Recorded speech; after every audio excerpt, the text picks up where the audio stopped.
We Don't Have Time just hosted the Exponential Climate Action Summit #2, a global live event coinciding with the U.S. administration's refocus on climate issues. Joining us for more is We Don't Have Time's Nick Nuttall. Nick, welcome to the program.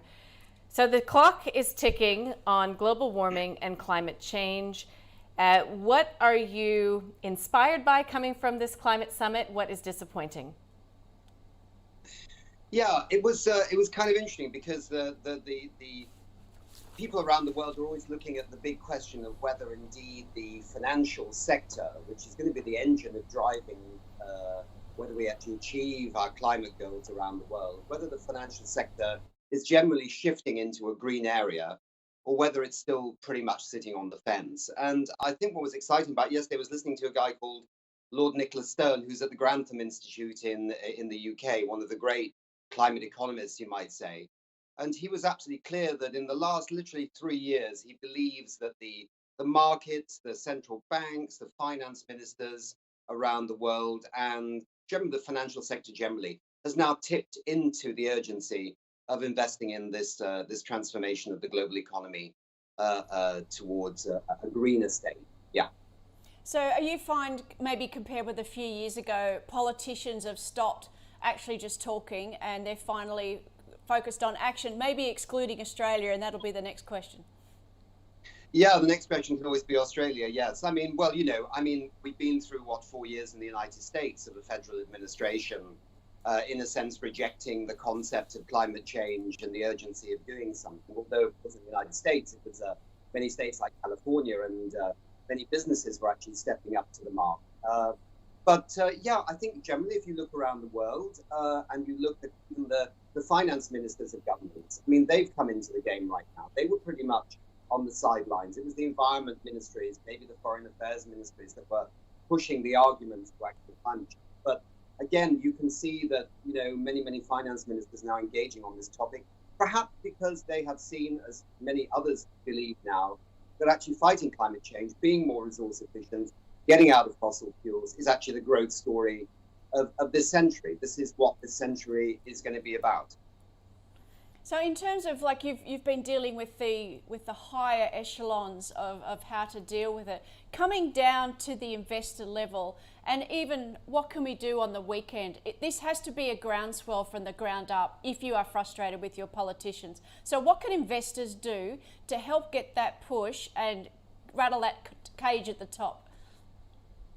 There's much more you can do. I mean, if you're from a country like Australia or the UK or Europe, USA, where you have some savings, where you maybe have a pension or something like that, actually looking into what your pension fund is actually investing in can make a big difference about whether you stay with that pension fund or you switch to somebody else.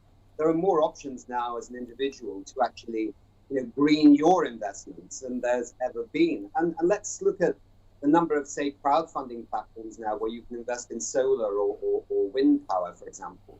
The returns there are far higher than you would get in a normal fund that's also investing, say, in coal or oil as well. So things are tipping in that respect. As an individual, you have more choices of what to do with your money and to get good returns. Scott Morrison, our Prime Minister, has refused to capitulate when we're talking about changing targets for 2050. What is your sense on how that is being received around the world? Well, I think you only have to look at the newspapers and feel that maybe the Prime Minister of Australia is, again, on the wrong side of history. I mean, you've got the United States agreeing to halve its emissions by 2030. That's very important. We have to halve emissions by 2030 to have a good chance of achieving what they call net zero by 2050. USA, back in the game. The UK really moving ahead on this. I mean, the UK is just about to shut down its last coal-fired power station. I see the Chinese premier yesterday was talking about how they will be phasing out coal. I mean, these are promises, but, we'll have to see if they're met. But generally speaking, I think there's a feeling that most of the world is moving in the direction away from fossil fuels and now stepping up the speed. And that's the key thing, the velocity. So you're at We Don't Have Time really focusing right now. I like how you call them the enablers. So the enablers that can help facilitate these financial transformations that can bring about change before what? I mean, if you're saying time's running out and we don't have time, what's the clock ticking down to? Well, the clock right now has various points at which, things have to happen. So, I mean, the Paris Agreement of 2015, I was very lucky. I was the United Nations spokesperson for that agreement. And it saw that at certain moments, the world would have to ratchet up their ambition. So this is the ambition moment. This is like 5-6 years after Paris. Every government is supposed to step up. You're starting to see governments making announcements about how they want to step in terms of their ambition. But 2030 is the key deadline. 2030, if we haven't halved emissions by 2030, we're in for a tough ride for the next decades to come. So that is the main target right now, is to get those emissions down dramatically between here and the next 9 years. Not just us, our children, our grandchildren, and beyond. Nick Nuttall, thank you so much for joining us here on AusBiz. We appreciate your time. Take care. Thank you.